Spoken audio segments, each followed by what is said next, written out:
लाकम भाई मेरा नाम आपदा है। मेरे 4 बच्चे ने, मैं बेवा वा। 10वीं यार मैनू 10,000 रुपया तुहाडे वालों पहुँच गया है। तुसीं जिथे जे तुहाडे वालों मैनू पैसे पहुँच गए ने।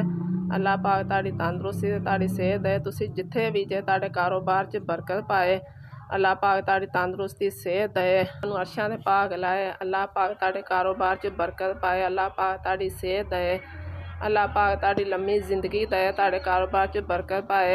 भाई तुसीं जिथे भी जे अल्लाह पाक तुहानूं ज़्यादा तो ज़्यादा दे। तुसीं साडी मदद करदे जे।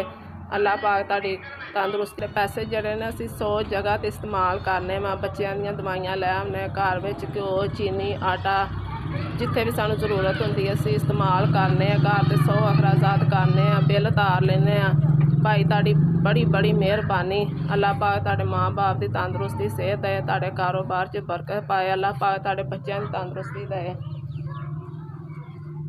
अल्लाह पाक तुहाडे इंज खजाने भरे रखे, तुसीं सांभ रखो। अल्लाह पाक तुहानूं ज़्यादा दे। तुसीं साडे माड़िआं दी मदद करदे जे।